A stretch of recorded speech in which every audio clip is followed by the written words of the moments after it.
Word Balloon, celebrating 16 years of excellence for you.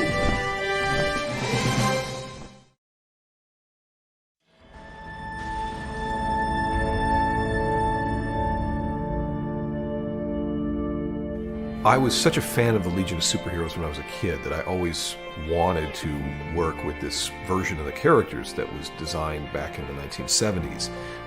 They all had kind of sexier looking costumes that provided almost bikini-like effects for a lot of the characters, both for the men and the women. And there was a sense of the liberation of the age in the 70s. Long hair came into vogue, and there was a lot of feathered hair in some of the cases for the women, and it was designed by one of my favorite costume designers, the legendary Dave Cockrum, who designed the modern X-Men as well as the original Guardians of the Galaxy. And he did this first. He gave all these redesigns to every character. So when I got to create this single painting, I had no gig that had demanded it. It wasn't a deal I had made with anybody, so I started on the piece of art, worked on it for off and on through a year, pitched it to get it made into a print, which it luckily got accepted because it otherwise is a version of the characters that was no longer standing. This was sort of my love letter to the artists that defined that era and characters that really impacted me when I was a young child.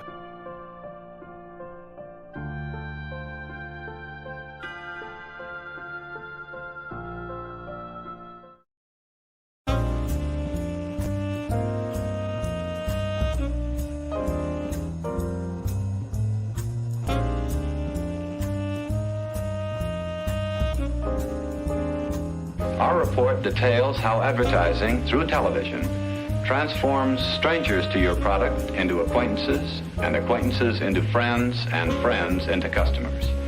You could almost say, as a result, that television puts into every living room a selling machine. The television puts into every living room a... Hey everybody, welcome back. It's time again for Word Balloon and Kinescope.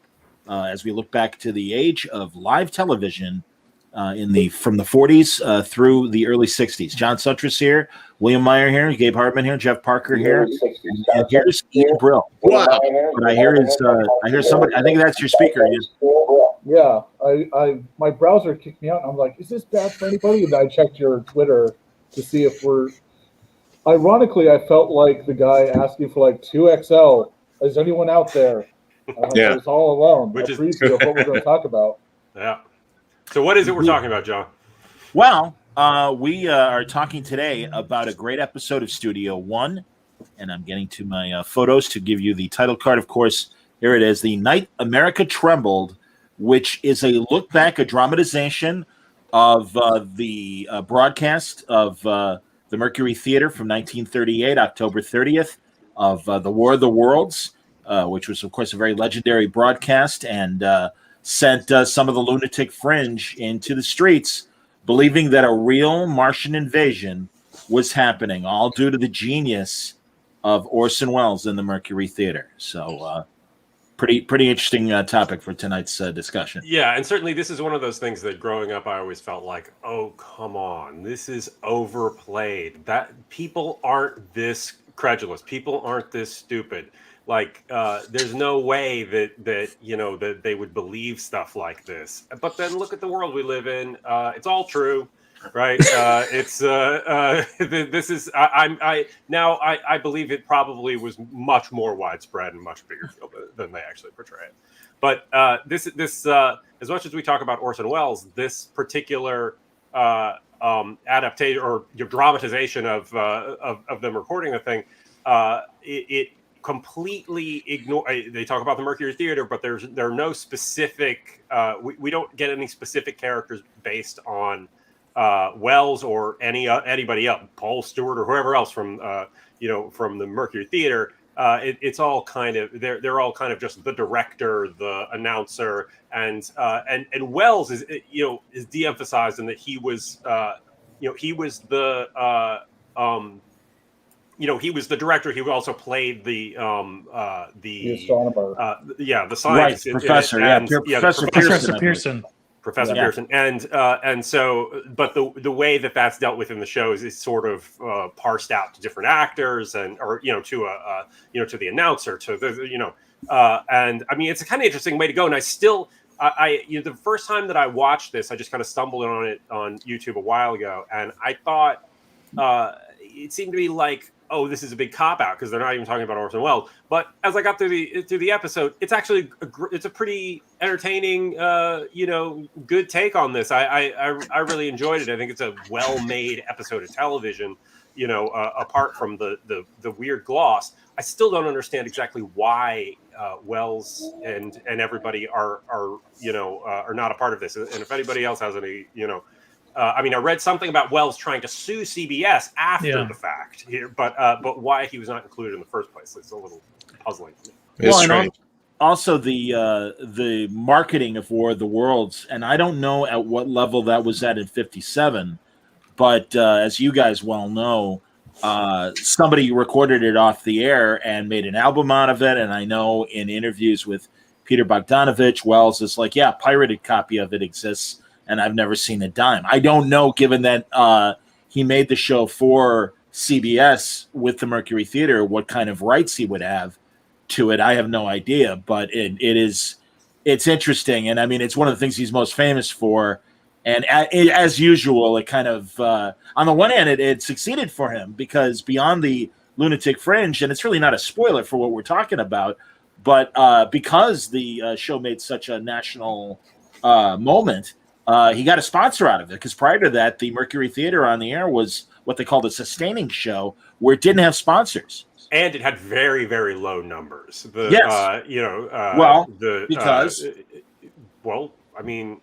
Because of the competition. Because of a dummy. Because of a ventriloquist on the radio. Yeah. Right. And they covered that actually in the teleplay, because a lot of the people that hadn't heard the beginning of the show were listening to, according to accounts, were listening to Charlie McCarthy. At one point, he had an opera singer on, or some sort of dramatic singer, and everybody went dial twisting. And again, because Welles chose to make War of the Worlds as a modern play with news interruptions, it does sound like a reasonable, just regular broadcast of cutting to a hotel where Ramon, whatever his name was, is the band is Raquel and his or something like that. Yeah, they're playing their pop music, and then every now and then there's a news thing that starts with weird explosions on Mars, to wait a minute, weird shit's happening in Grover's Mill, New Jersey, and then. And I think that for our purposes here, it probably does make a lot of sense to just talk about the original, radio show first, and then then get into the TV adaptations. But yeah, I mean, it's really effective. I don't even know. I mean, it's the most famous of these because of the way that of those Mercury Theater radio plays, because of what happened, because of the controversy around it. I don't know that it's the best. I mean, it's good stuff, but there are some amazing episodes of the show that that are probably even more ambitious in other ways. Heart of Darkness, the original Apocalypse Now story, Dracula. They did Ambersons version of Dracula. Yep. What's that, William? He did Ambersons before he did the film. Yes, Magnificent Ambersons as well. Yeah. No, and it became the Campbell Playhouse. Yes. Because Campbell Soup of all things are like, hey, we like this. All right, we're in. Right. So if he could convince people that Martians are real, he can convince people to have some soup. I want eat soup. Yeah. Since three people have talked about the veracity of the radio play tricking people or fooling people, I just want to suggest that if the most popular radio program is a ventriloquist, which you cannot see, that perhaps the environment is prime. The bar is quite low to start with. Yeah. Also, this production kind of leaves out the fact that they really did keep checking and letting you know it was their theater doing the show throughout. But people are talking too much during those parts to listen to it or whatever. But here they don't say it until the end, I believe. Yeah, and I mean, and this is, I mean, certainly in this 1957 TV adaptation, it's a lot more condensed. It's a lot less, and it's a lot less about the process of making the radio play than it is about and later we'll talk about the 70s adaptation of it, which is actually quite a bit more about the nuts and bolts of putting on the radio play as well. They also had more time to spend. Right, and I think it's superior production when we talk about it, but yeah, continue. I think it's I think they're both very interesting, but I think the 70s one is really good too. But so the Night America, sorry. Yeah, Panic. As opposed to Trembled. Yeah. Trembled is the original 1957 Studio One. It's on YouTube. Unfortunately, and honestly, I checked today, last week when we said we were going to do this, a very blurry copy of the TV movie was on Daily Motion. I looked today and I can only find promos for the TV movie. No, it is there. It actually, if people are interested in watching that very blurry copy, the way to do it is to just leave the off of the front. It's not the full title the way it's on there. But I see. That said, we're getting way ahead of ourselves here, but that 70s version that's on there is just like you're watching a fog of mud. Like, I know Tom Bosley is in it because I recognize his voice, but I couldn't pick him out on screen, right? Well, there are parallels, although Bosley was obviously a veteran actor by the time he did the TV movie, but there are parallels to the 50s one in that there are a lot of recognizable faces in both productions. Yes. Yeah. And let's stick with the early 50s one. And right off the bat, it was amazing to see there on the left, and he looks amazing, the late Ed Asner. And it's funny because we were obviously discussing, we weren't sure if there were live teleplays that existed still to show Asner's early work. So here he is in 1957 as one of those radio actors. There on the right is another one of my favorites to always point out in these teleplays, and that's Frank Marth. And Frank Marth was a big character actor and best known. If you watch the classic 39 of The Honeymooners, he's in a lot of episodes, but his career continued well into the 80s. And there's just a million people in the 1950s version. Warren Beatty and Warren Oates are both in a scene playing cards together. And Warren Beatty distinguishes himself in this by giving probably the worst line reading I've ever heard when he gets up and leaves the table he's terrible. And I'm a huge fan of Warren Beatty. I mean, he obviously grew into being an actor later, but even in Dobie Gillis, he's pretty stiff. Am I right though? Is that Warren Oates on the left there in this shot of poker? Right. It's him on the right. Yeah, on the far right. Camera right. Yeah. Yeah. Okay. Yeah.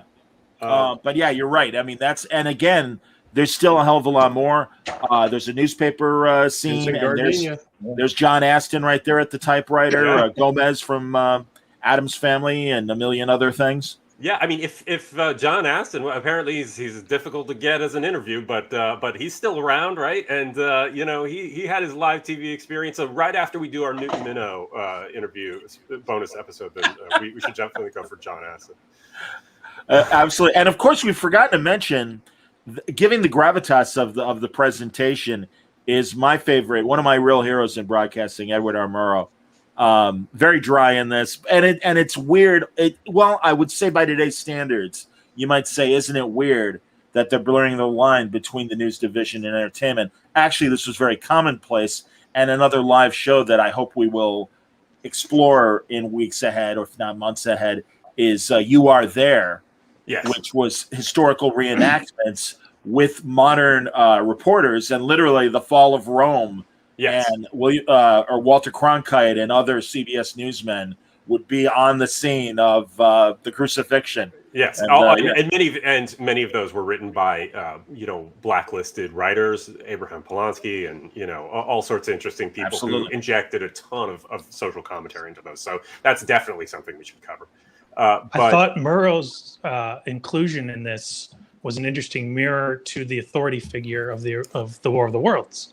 Because we recognize Murrow, and he's sitting in the chair looking like Bela Lugosi and Glenn or Glenda. Yes, and pull it string, and so I thought, well, they're doing the same thing the radio show did, which is I'm the voice of authority, and everything you're about to see is true. Well, it's also, isn't it also a little bit, whether it's intentional or not, it's a little bit sort of metatextual there, because it's it's something that because the radio show had this kind of feeling of it's a real thing, right? We're really reporting something, and there's, by extension, having Murrow, and there's like that. I don't think that it really, it doesn't have that effect, obviously, because it's not. That's nobody's being fooled by this thing. But like I think that the Murrow part of it is a weakness in this, not just because he's dry or whatever, but because it's explaining shit at you that you don't need.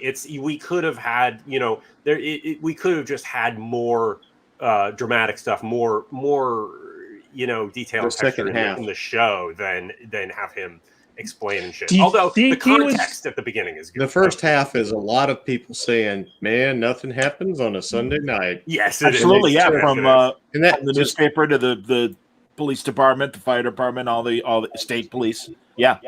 From a production standpoint, do you think though he was used to cover for camera adjustments and so forth? I'm sure, because also this is, but one of the cool things about this is it's pretty ambitious about the number of sets they have, and absolutely, it's certainly they had rear projection. It looked like. Yes, the opening. Yes, I was unclear whether that was pre-roll film or if they were doing rear projection live. I don't know. I couldn't really tell. Yeah, but it starts with a car crash and then goes into Murrow's narration for people who haven't seen it. To suggest that somebody listening to the broadcast was so panicked as they were driving that they killed themselves. Which is a cool opening, I think. It does get into some really, it's a little of a slog, like Jeff was saying through the earlier part of it. But that is a cool way to get into it. But it is cool because we've got the radio studio and everything happening there, and then we've got a bar where we see Vincent Gardenia among others. Guys about Hitler pre-World War II, again, 1938. And I think that part of it is really effective. And I think that it's actually that's one of the areas I think that's maybe a little bit more effective than the 70s TV movie, connecting it more directly with that. It would be, I'm not saying that they didn't do stuff like that. I just think that the way that it's presented in this is one of the that's one of the stronger, better, right? Yes, and, that is definitely one of the stronger. But scenes, that's also why you don't need fucking Edward R. Murrow there explaining the same thing at the very beginning, right? It's organic within the story. That structure reminded me very much of disaster films or atomic Holocaust films, like The Day After or Testament, where you establish these disparate groups of people who are unrelated and they never meet up, but they're all reacting to the same incident. Right. Well, and same, or at least Nicholas Meyer directed The Day After, right? And then he was one of the writers on the 70s version. Of the 70s version of this story, yeah. I was surprised. It's his third credit on his IMDb, which I find amazing. Yeah, I think that he... is Attack of the Bee Girls on there, or whatever that's called? I think it is. I think that was the first one. Yeah, that's everybody needs to watch that. It's not because they'll enjoy it. Are they girls that are actually bees, or the letter B? You bees, just have to insects? watch. You have to watch it. It's like a cheesy exploitation movie, but I actually went and looked up in Nicholas Meyer's autobiography if he had anything to say about it, and what he had to say about it was, my title was the day the Martians landed, and they changed it for CBS, changed it for what reason I don't know. He doesn't acknowledge that there was any, it almost, with a lot of Nicholas Meyer stuff, it almost sounds like he made up the entire thing, and there's no acknowledgement of the earlier one or version of it. But and then he talks about how he bought a house with the money. So he doesn't really go into any depth at all about what he did on it. Wasn't that version though based on the Howard Koch play?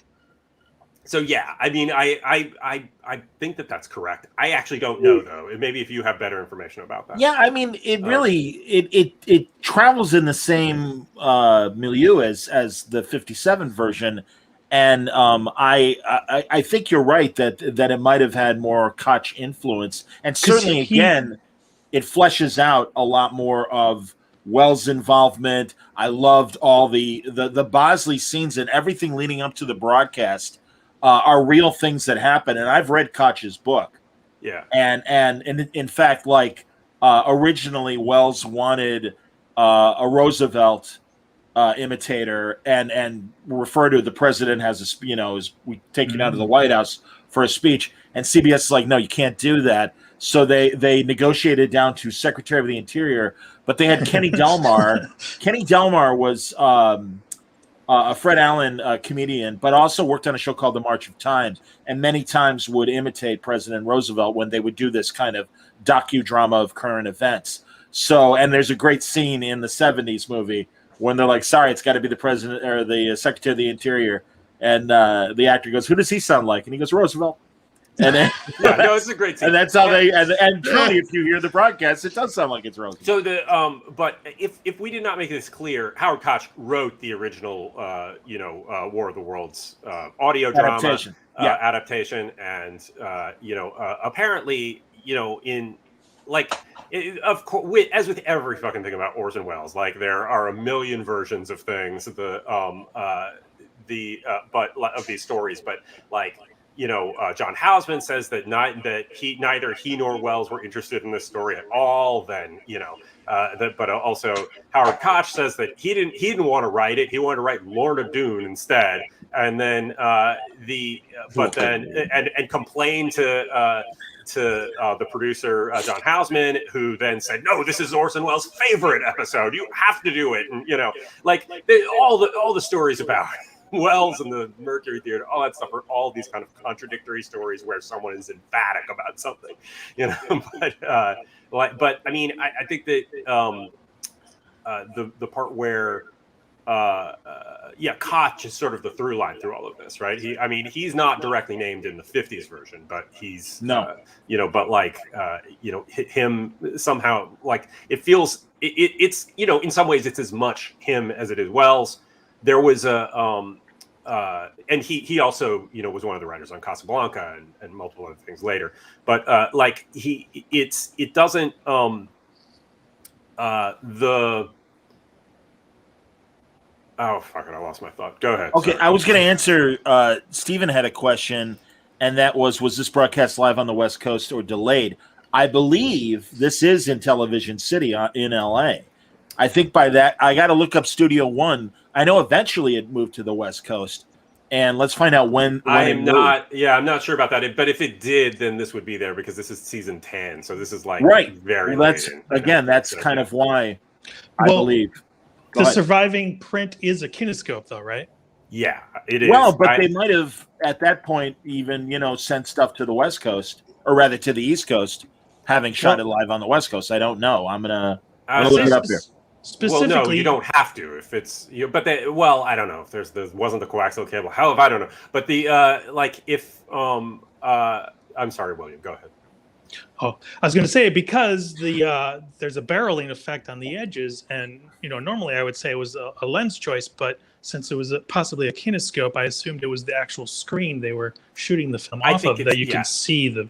Oh yeah, I think it's a kinescope. I think that the as far as I understand it, videotape came in 50. It was sort of perfected in 56, but it didn't really come into great use until 58. So this was most likely a kinescope. Yeah.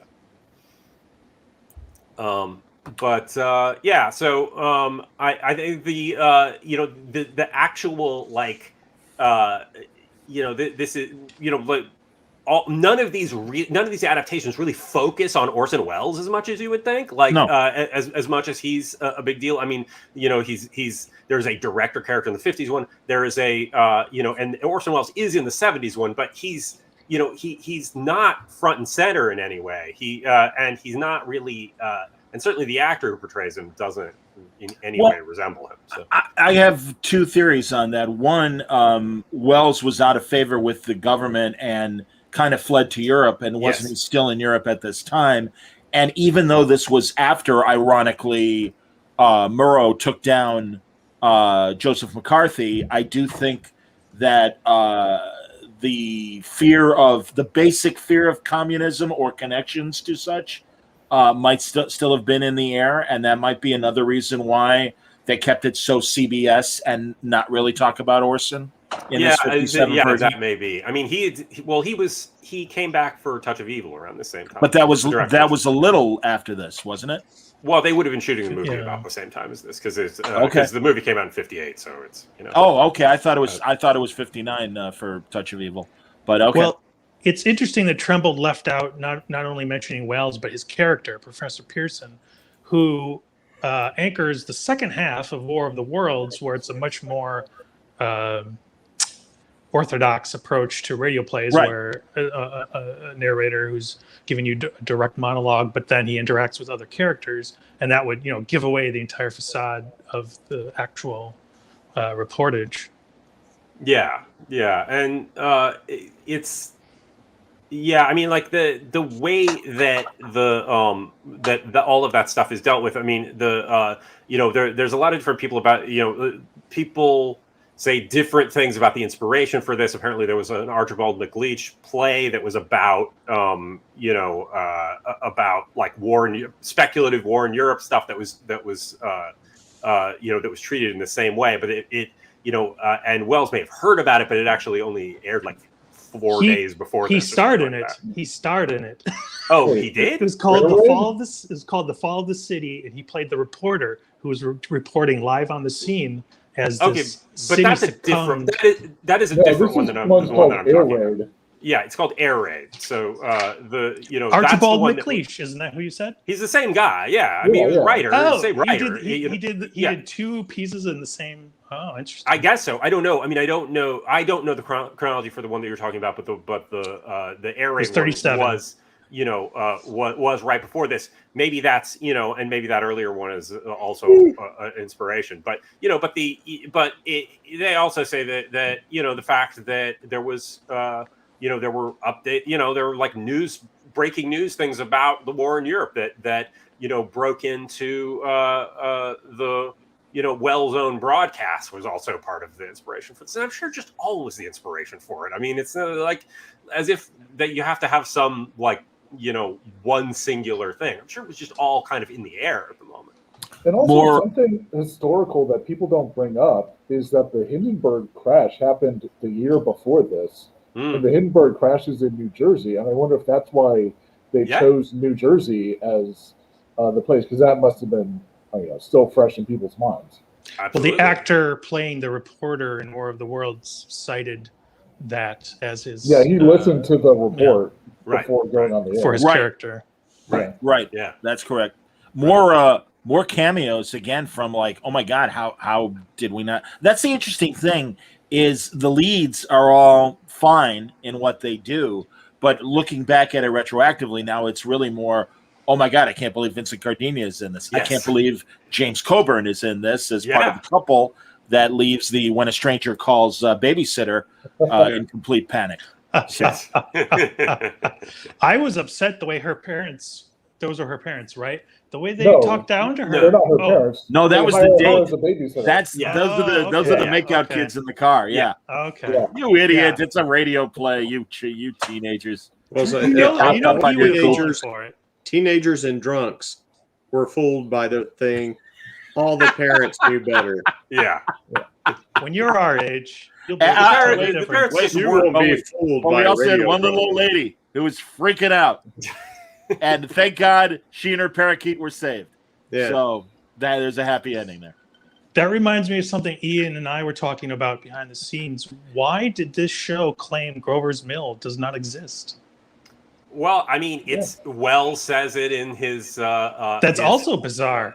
Yeah, well, but so you know why I think that is? Because I think that what Wells did over and over and over again was barely know about a thing that somebody asked him about and then give an authoritative answer. Mm-hmm. So, like, I mean, I really don't. I bet that he probably just had no idea. And somebody I mean, like, I think maybe the reporter asked him why it was not a real place. Answer. He let him into it. And so then Wells just overcommits to this concept that he doesn't know a damn thing about because he probably was barely paying attention to this particular one. I mean, I don't know that he was doing a million things and it may, and this one may or may not have been super important to him. I don't know, man. There's that footage of the day after, the newsreel footage of him answering questions. And I do believe That's was what we're well talking about. aware That's what of. it came from.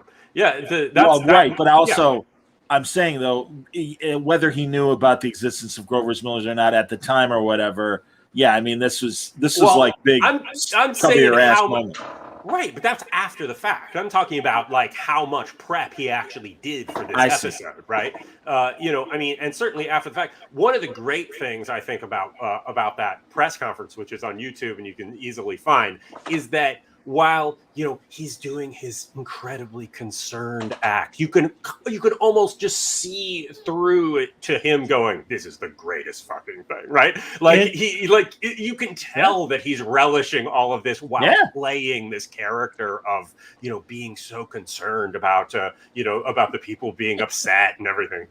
It feels like an extension of the meta narrative. Yeah. And there's so much bleeding out of War of the Worlds. There's so much not sarcasm, but a sardonic feel in that PSA that he reads at the end, where he says, like, this is the equivalent of dressing up in a white sheet and jumping out and saying, it's like he comes like this close to say, you're all idiots. Yes. Yes. When they clearly picked the Grover's Mill thing just because, okay, sounds like a vague Styx place in New Jersey and nobody will be able to check. Exactly. Yeah, absolutely. Exactly. Right, we're not setting it somewhere that sounds important where everybody can check it. Yeah, exactly. It's not. I mean, maybe there was some intention of it being Newark initially, but I think that's one thing I read. But and that they ended up, changing it. But it's a good move to change it to that. It's a good move to change it to something that's like a little obscure and people aren't really gonna, back then. Maybe you could get somebody on the phone. Maybe you have to send a car out there or something to to figure it out in 1938. No question. I want to bring up a picture. I love the depiction of old radio being acted out live. I mean, you got everybody surrounding the mic. You got the sound guy going nuts and everything. I mean, here, I got the sound guy here for a second. Sadly, I have worked with equipment that was probably 10 years beyond what you're looking at right there now with the turntables and the pots, the potentiometers. There on the front of the turntables and stuff. And it still worked great. But I mean, it's I love that. And again, it was things like this that I would see as a kid that really made me want to get into broadcasting. I mean, it was just like, wow, that is amazing. Sure. I mean, these were my firemen and fire trucks and everything. Like, wow, I want to get involved with that, and I did. Yeah, and really all that stuff, I would love it if and there's a fair amount in the 70s version, but I love all of the process stuff of the sound guy thing, the 70s one where they're using the mason jar, pickle jar. Yeah, the pickle jar in the toilet. It's so awesome. And she's like, please don't make me go back to the toilet. Yeah, why don't you do it in the toilet? That's a great idea. It's like if I made a remake of this, I would spend just way too much time detailing exactly how all of this business worked because I love process. I love it. To me, that stuff is super fun. No, I mean that's what I mean. Honestly, if you can handle the blur, I do recommend watching any way you can because it's very entertaining. Yeah, I mean, honestly, I actually called around to the couple of existing video stores trying to get a copy of this. I did the same thing. Yeah. And no one in LA. No, I know. I mean, is it on eBay anywhere? There's a DVD. There's a DVD from 2007 or whatever. I just didn't have time to get it, so to get it shipped. So I would probably recommend watching that DVD because I think the 70s one is actually really good, and it's directed by Joseph Sargent. He directed Taking Pelham 1, 2, 3. He directed the Corbomite maneuver from Star Trek. Absolutely. A lot setting the tone of that show. He was a really solid director. Vic Morrow's in it. John Ritter is in it.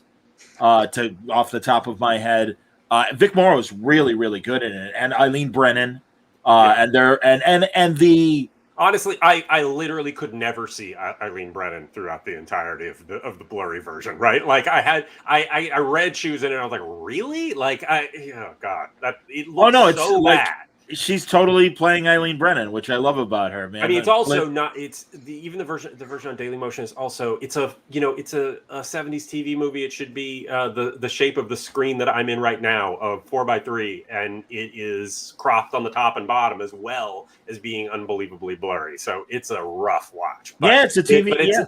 But it's if the world can figure out how to watch this fucking thing in a better version, I think that it's worth it. It's pretty entertaining. I think the stories, I mean, and again, 1950s sensibilities compared to 70s. I like the personal stories a little bit more in the 70s version. And I won't deny being old enough that I did see it first back in the day. I do remember seeing this when it was on TV the first time. Sure. And I'm going to argue with you here, okay? Because what are you waiting for? One thing, one thing that we've seen over the course of this thing is that they are all about telling personal stories in these 50s live shows. Sure. It's this particular adaptation that I don't think. Like I feel like the fact that they have to spread it out so thin, it gets spread thin. Because we have to cut around all these different characters, and they don't quite have the room or space, or at least they don't use the space that they have well enough to connect personally the way that it could. Sure. Otherwise, I think it's really well made. I think it's but I just think that the script is kind of lacking, and in the presentation of the 50s one. The three Jersey drunks stumbled out of the Patty Chayefsky. Marty and fell into this. Right. That's their thing. But they're our last line of defense. They're the only ones ready to go. Yeah. A Marty tangent, if I may, because as we said, Tom Bosley is in the 70s version of this.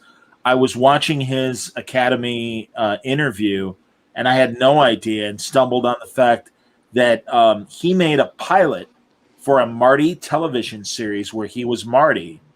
And gave really like 5 minutes on this and said that whatever the original pilot was, I don't know if Chayefsky wrote the pilot or not, but the network is like, he did not. Okay, well, do you know about this? Do you know about this thing? No, I'm doing an Orson Welles here. I'm just choosing to make the decision that he did not. Thank you. But no, it's hilarious because in typical network fashion, they're like, yeah, Marty's not interesting enough. Why don't we get it like a cousin to like counterbalance and it's like, yeah, all right, whatever. And what's a serialized Marty? It's them every week going, hey, what do you want to do, Marty? Like, and then him not meeting a girl and nothing happening. It's the moonlighting strategy. They never get together. Well, but I could honestly see, and especially back then, the thinking that, well, you got his mother, you even got the other couple that Betsy Palmer and I forget who played her husband in that, and then I could see a kind of 60s Goldberg's kind of slice of life show where Marty is dating Nancy Marchand and whatever. Again, shake your head all you want, Hardman. All I'm telling you, like, this is terrible. And it didn't make it. So thank God cooler heads prevailed. But I could easily see them trying to make. I mean, God, they did Mr. Smith Goes to Washington with Fess Parker in the Jimmy Stewart role. Right, where he never succeeds at changing Washington. So that would be a much more naturalistic, sensical show, right? Okay. There's another universe where Marty went off for several seasons, and the versions of us in that universe are saying, how could they have made a TV show out of MASH? That would have never worked. Yeah, exactly. In that universe, Harold Gould plays Howard Cunningham like he did in the original Happy Days pilot that was made that was shown on Love American Style before they made the series. American Style. Right. Yeah. So, Alice doesn't live here anymore would also be a very bad television. Oh, that's very... Hey, wait a minute. Many loves of Marty Paletti. I like it. Dave Lieber's watching, man. I love it. In it. Yeah. That's funny. All right. Yeah. So the really interesting thing, which is the Westinghouse commercials. That's what we got to get to. That's where you learn about nuclear energy Yeah. What with like talk about the 1950s, where the 1950s were apparently irony did not exist, where we are talking about the wonders of nuclear power and nuclear powered submarines, and basically the threat of the end of the world, while during as a commercial for a show about people panicking about the end of the That's world. the ultimate meta text. Yeah. But they're saying, don't worry about nuclear power. Spend your money. Because if there ever was a Martian invasion, we would irradiate them with our nuclear power. Here's the head of our nuclear division, a guy who, when he appears on camera, looks like he was just like caught and be like, yes, nuclear power is going to be Wally something. Yeah. Well, one thing I love about the commercials during live television, though, is they demonstrated how the product worked. Yes. I appreciate that. Yeah. All I could think was like, what house had a door wide enough to get this washer and dryer in there? These things were enormous. They just had these. I mean, they looked really cool, and they looked like they'd probably still work today. They were so well built. Exactly. Like, they probably would. Indiana Jones could crawl into one of those if you needed to. Exactly, and survive a blast. Yes, it's true. Very funny, boy. You're killing me. That's awesome. What else can we say about the actual play? I mean, again, Murrow, I agree with you. Definitely a little loggy, and certainly gets in the way of the drama. To me, the best part is when the actor is doing the reporter describing the alien coming out. I feel like he does that really well. Yeah. And then they cut back to people going, being hard because they're just imagining. Because when you listen to radio, you're always imagining extremely hard to follow the stories. Yeah. I loved. I was going to say I love the postscripts of. Oh, I know it all along. I don't know what you're talking about. Yeah. I didn't find it funny at all. And then, hey, CBS, you scared me so much. I ran 300 miles away with no money. I'm nude and I have a gun. Yeah. And your response. Why did we follow that guy's story? Oh, this guy's going to Buffalo. I know. I mean, and there's supposedly somebody, threatened to blow up the building, the CBS building and stuff like that. It does feel like we should have followed that guy though with the driving 300 miles or whatever. One thing I really like about this is the nested adaptations. We have a television show that's about an adaptation of a radio play that's an adaptation of a novel. And it's like every time we get a new medium, we're going to have a holographic version of this TV show, of this radio play, of the novel. It's just going to keep going. Have we all watched the PBS documentary about War of the Worlds? If you want to talk about bad recreations, actors doing bad recreations, that one's got a lot of it. Of people going like, I never had heard of such a thing. Like, what is this? Oh, but there's interesting stuff in that as a documentary. Yeah. It's just every 10 minutes they'll have someone in, that they got in like Western costume going like, well, of course I was never fooled by such a thing. He's got his Roosevelt pince nez on and stuff like that. Yeah. I do love that they rub it in with you fell for this when it's clearly Halloween. Halloween was the next night. Yeah. This is October 30th. April Fool's joke on, and the day before. It's cheating. Yeah, a little bit. Except for the part where it's a fucking radio play that they say is a radio play the entire way through. Yeah. You'd have to be an idiot to think it was happening. Murrow leaves that out. Yes. They don't say Well, I like the suggestion in the show that if you just, walked into your house, turn on the radio, and you've heard that the Nazis are making moves in Europe, and you hear something and you don't catch the part about the aliens or the spaceship, you just hear people dying. I mean, yeah, that's true. I mean, and I do think that context is really relevant. I mean, everybody points it out, but that people would be freaked out about this idea in general, and it is relatable that there would just be this heightened sense of worriedness among rational people, and then knuckle-dragging morons would believe it was real. Yeah. Well, yeah, the burn on Americans is the fact that this was an extremely popular book in the world. None of you clearly read. Yes, I know, and Not it's look. I'm a big H.G. Wells fan, but it's like 108 pages long. Like it's not. It ain't. It It's a ain't, it novella. ain't War and Peace. You know, you could have read this damn book. You know. Well, and it's the earliest electronic media version of fake news. I don't understand how this could get on the air. It's deplorable. Yeah, I except wonder- that it really wasn't. You know, I mean, like it really was just people putting on a damn play. You know, and people wonder- being too stupid to get it. If the original radio play spiked sales of the book at all, if Oh, that's interesting. That's a Yeah, good I don't question.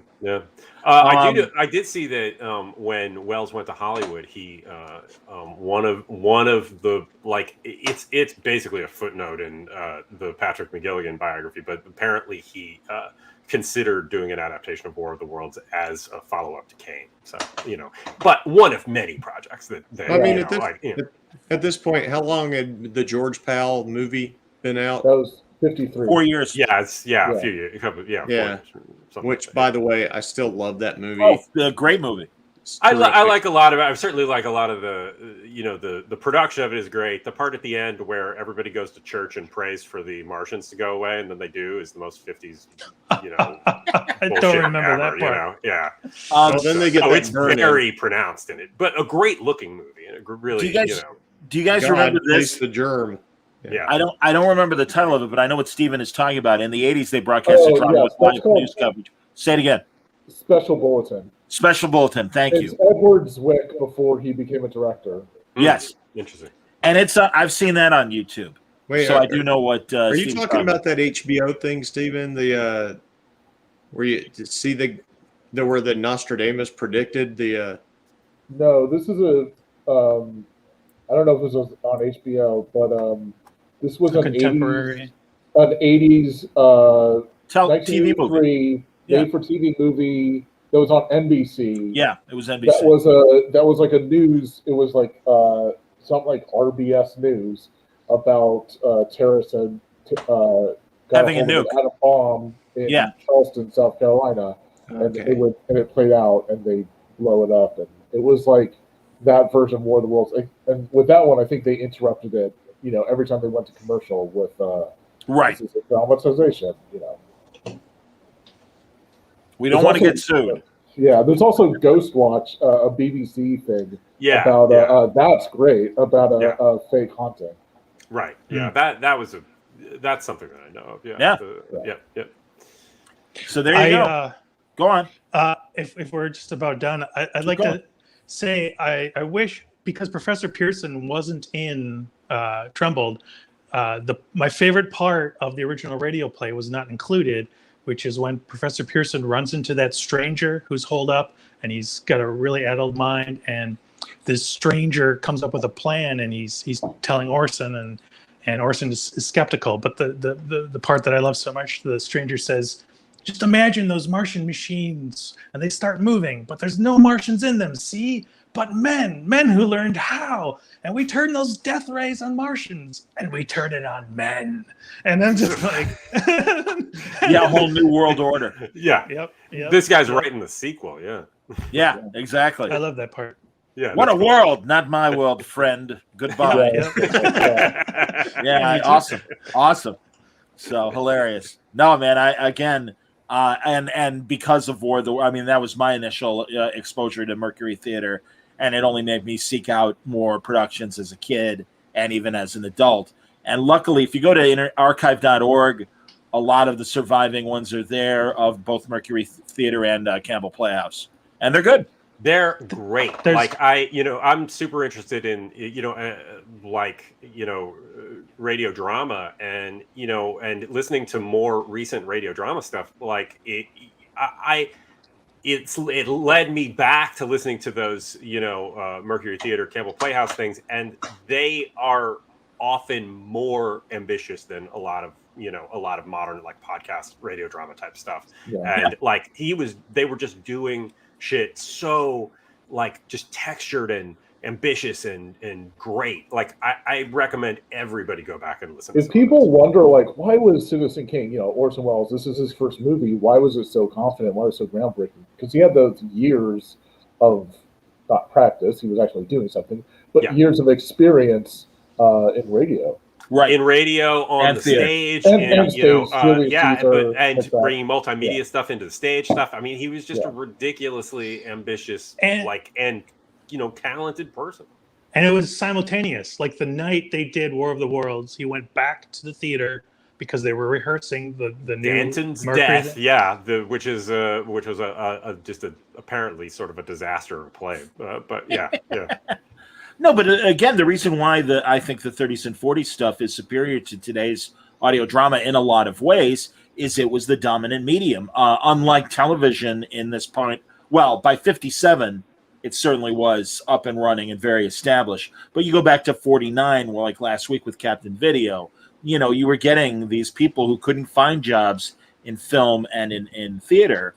And in the case of, old time radio, it was the dominant daily media like television is today. And so they had very talented writers and soundmen and actors. But it is also entirely about the people that made it. Everybody has the same damn tools, right? So, you make a garbage movie or you can make Citizen Kane with the same damn camera, right? So, absolutely, it is about the people who made it. Yeah. Sure. I didn't know about this. Apparently, Miles says there was a 1968 Kwkbb version of the War of the Worlds. I didn't know about that. I do remember, again, from the 70s, the rock opera that was an album version of the original War of the Worlds story. And that was kind of a neat... What's that? So that guy got doing his rock opera about War of the Worlds. That apparently tied up the rights for War of the Worlds for like ages. And if anybody wanted to do War of the Worlds, like apparently like when the Spielberg version came out, he had to pay that guy some money. Wow. Because the War of the Worlds rock opera had just for some reason he had I think it's like War of the Worlds is public domain by now, but he had some rights or something. Like that's crazy. I'm looking so at if you want some good copyright money, like cease and desist money, make a rock opera, I guess. Yeah. You make that rock opera about what's just about, what's just barely not in the public domain right now, Your rock opera about the Great Gatsby or whatever. 1978, Jeff Wayne is the rock version of War of the Worlds, and it's horrible. Really? Huh. All right. What are the honestly, odds? I understand. I'm still going to give it a try.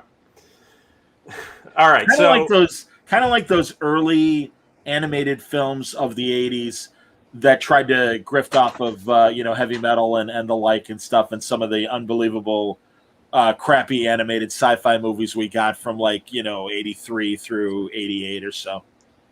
I'm unaware of these. So we're done now. What's the one? Rock and Rule. Rock and Rule. What's the one George Lucas did? Once Upon a Something. Oh, right. Twice Upon a Time. Twice Upon a Time. Twice Upon a Time is actually funny. Okay. All right, I know great. Christopher Guest is a voice in it. He might be. Oh, look what William has. Please.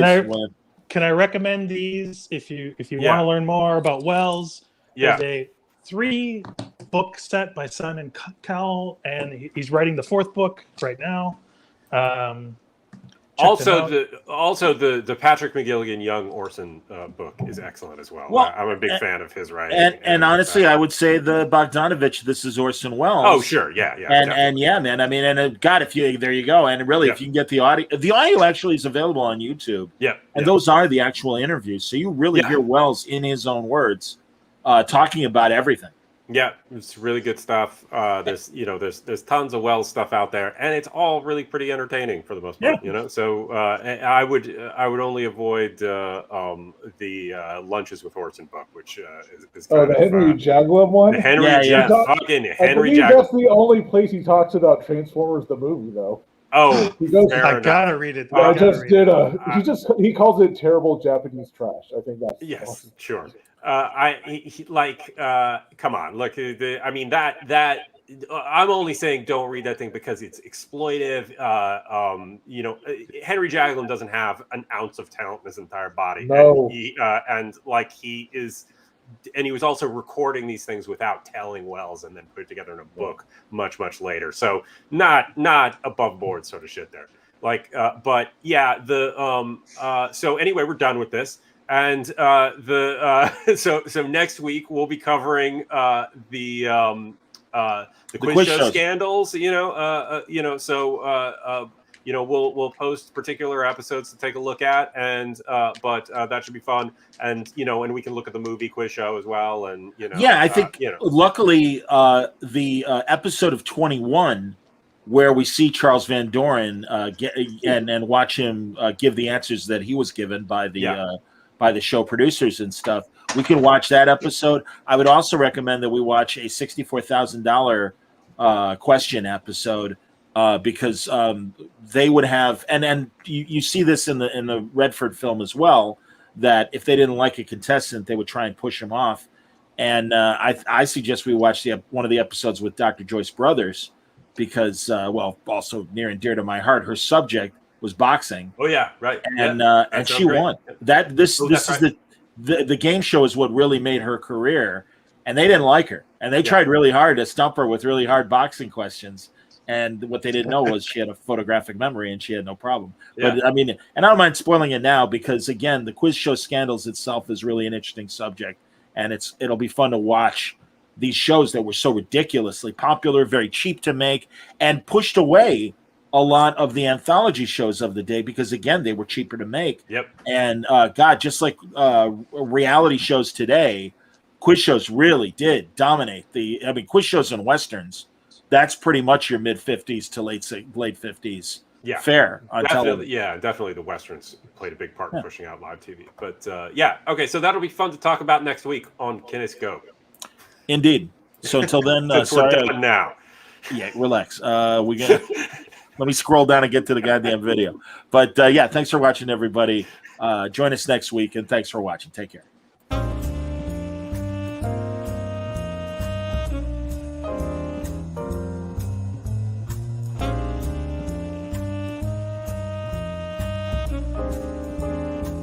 Our report details how advertising through television transforms strangers to your product into acquaintances, and acquaintances into friends, and friends into customers. You could almost say, as a result, that television puts into every living room a selling machine.